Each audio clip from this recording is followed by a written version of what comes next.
Picture this. Your boss talks over you in a meeting. Again, in front of everyone.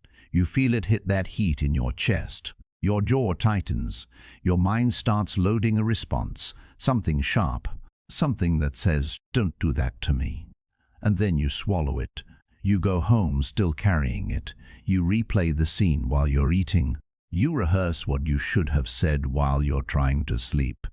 He went home and forgot about it. You didn't. Here's what nobody tells you about anger. It's not the feeling that destroys you. It's what you do with the 90 seconds after it hits. Here's what we're doing today. I'm going to walk you through the Stoic framework for emotional mastery, specifically anger, why it spikes, why it sticks, and most importantly, how to use it as information instead of letting it use you. By the end of this video, you won't just understand your anger differently. You'll have a clear, practical move you can make the next time someone pushes your buttons. Whether that's your boss, your partner, a stranger online, or the guy who cuts you off in traffic. This isn't about suppressing emotion. The Stoics weren't emotionless. They were clear. There's a difference. Let's get into it. Here's the mistake most people make when anger hits. They think it's permanent. They think the feeling means something is deeply, fundamentally wrong. They trust the emotion like it's telling the full truth. It's not. Here's what's actually happening inside your body. When something triggers you, an insult, a betrayal, a moment of disrespect, your brain releases a cocktail of stress chemicals. Cortisol, adrenaline. Your heart rate jumps, your breathing shortens, your vision literally narrows. And then this is the part that changes everything. Those chemicals flush out of your system in about 90 seconds. 90 seconds. That's the biology. That's the window. So ask yourself, are you still angry after 90 seconds because the situation demands it, or because you keep choosing to be? Because here's what happens after that window closes. If the anger stays, it's not the chemicals anymore. It's you. You're replaying the scene. You're rehearsing the comeback. You're building the case. You're feeding the fire and then acting surprised when the house burns down. The Stoics called this pathos, runaway emotion that hijacks reason, and they weren't against emotion. Marcus Aurelius felt anger. Epictetus felt frustration. The difference is they didn't become the emotion. They observed it. That's the first shift. Anger is an event. It is not your identity. Now here's where it gets more uncomfortable. Most people walk through life thinking of themselves like a remote control. Other people have the buttons. Other people make them feel things. Your boss presses a button. You get angry. She doesn't text back. You get anxious. Someone cuts you off in traffic. You're ready to go to war. But whose buttons are those really? Think about this. Two different people experience the exact same insult. One brushes it off, one carries it for days. Same words, different wound. The person who holds on to it isn't weaker. They're just carrying something the other person isn't. Marcus Aurelius wrote in Meditations that you have the power to remove the judgment attached to anything. The thing that hurt you. He's not saying it didn't happen. He's saying the meaning you assign to it is a choice. And most of the time that meaning is tied to something older, a wound from before this moment, a fear, a value that got stepped on. When your boss dismisses you in that meeting, is it about him, or is it about every time in your life you felt like your voice didn't matter? When she doesn't reply, is it really about her, or is it about every time you reached out and felt invisible? You're not a victim of other people's behavior. You're a map of your own unfinished business. That's not a criticism. That's a compass. Here's the part nobody talks about. Anger is almost never the real emotion. Think of it as a security guard. It shows up first because it feels safer. Anger is loud. Anger is posture. Anger is make you look weak. But underneath it, hurt, fear, shame, feeling forgotten, feeling like you don't matter, feeling like you got played. Those emotions are softer. They're vulnerable, and vulnerability feels dangerous. So your brain sends the bouncer. Here's a real example. Your friend cancels on you last minute. Again, you feel a flash of anger. You send a clipped reply. He senses it. Things get awkward. But what were you actually feeling before the anger arrived? Dismissed. Like you're the option, not the priority. That's the real message, and anger buries it under noise. The Stoics practiced something they called examining impressions, the discipline of stopping before you react and asking, what is this actually about? Not what does it feel like, what is it? You're not doing therapy, you're doing reconnaissance, because here's the thing. Vulnerability actually fixes situations. Saying, that made me feel like I wasn't a priority to you, opens a door. You always do this, slams one. Anger creates distance. Clarity creates resolution. Viktor Frankl, not a Stoic but a man who lived Stoic philosophy under conditions most of us will never face, spent years in a Nazi concentration camp, and in the middle of that he wrote something that has never left me. He said, between stimulus and response, there is a space. In that space is our power to choose our response. That space is our power to choose our response. That space, that microsecond between when something hits you and when you react, most people never find it. They react before they even know they're reacting.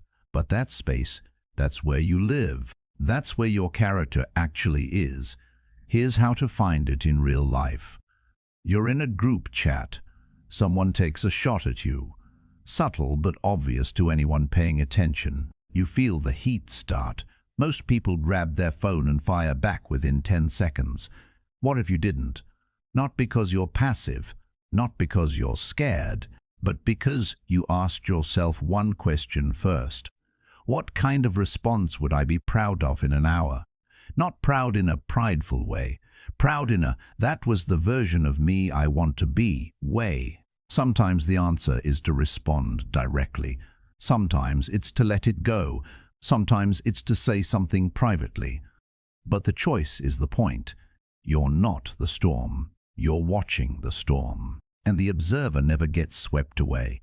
Let me give you a reframe that will change how you see difficult people. Every frustrating person in your life is a personal trainer, not a friend, not an enemy. A trainer, your critical boss who never acknowledges your work. He's building your capacity for self-validation, your ability to do good work without needing the gold star. The person online who comes for you every time you post something, they're training your indifference to public opinion. A muscle most people never develop. The family member who knows exactly which nerve to hit at every dinner. She's been training your patience for 20 years. You might be more disciplined than you think. Epictetus, who was literally enslaved for part of his life, said that the obstacle is the training. He didn't mean that suffering is good. He meant that the response to suffering is where the character gets built. You don't control whether your trainer makes the session hard. You control whether you show up and lift anyway. Now, boundaries. This is where people get it wrong. Stoic composure is not doormat energy. It's not absorb everything and never push back. Think of boundaries as gates, not walls.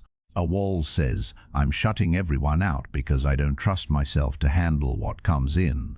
A gate says, I know what I'm letting through and what I'm not, and I can make that call with clarity instead of reaction. You can tell your boss directly and calmly that you'd like to be heard before a decision is made. That's a gate. That's stoic. That's strong. What's not stoic is blowing up in the meeting and then spending 3 days in shame and regret. Here's the actual move. I'm calling it the 90-second audit. Next time you feel anger hit, and it will, do this. Step 1. Don't react. Not for 90 seconds. Set a timer if you have to. You're letting the biology do its job. You're letting the chemicals flush. Step 2. Name what's under it. One word: hurt, fear, disrespected, invisible. Don't build a story around it yet. Just name it. Step 3. Ask the gate question. What response, if any, would I be proud of in an hour? Not what response feels good right now. What response serves who I'm trying to be? That's it. 3 steps, 90 seconds, and a completely different life. You think this sounds simple? You're right. It is simple. It's not easy. Simple and easy are different things. The gym is simple. Show up, lift, recover, repeat, recover, repeat. It's not easy, but the people who do it, you can tell, you can see it. Emotional discipline is the same. You can't see it in the mirror, but everyone around you can feel it. The calm in a crisis, the composure under pressure, the person who doesn't need to raise their voice because they've already won internally. That's the man you're building. Here's something I want you to sit with. Think of the last time you stayed angry longer than 90 seconds. Not the trigger. What came after the trigger? What story did you keep running? What outcome were you rehearsing? What wound did it touch? You don't have to share it with anyone. Just hold it. Because that's not your enemy doing that to you. That's you. And once you see that, once you really see it, you can never unsee it. That's not bad news. That's the most empowering thing I could tell you. Let's bring this home. Look, I get it. The disrespect still happens. The dismissal still stings. The person who knows how to get to you, they're still going to try. This isn't about making life easier. It's about making you harder to move. The Stoics understood something most people today have completely forgotten. You are not your circumstances. You are your response to your circumstances. You don't control whether people respect you, but you control whether you need their respect to feel solid. You don't control whether she pulls back, but you control whether you lose your frame when she does. You don't control whether your boss sees your value, but you control whether you show up with character anyway. Life will test you every week, every day. That's not the problem. The problem is showing up to the test unprepared. You can't control the outcome, but you can't control the outcome. But you can't control whether you fold or whether you hold your frame. So here's what happens next. Run the 90-second audit this week. Once. Just once. See what you find underneath the anger. See what it tells you. And if this hit different, if something shifted, drop it in the comments. Not to perform growth, just to mark the moment. Because moments matter. Stay solid.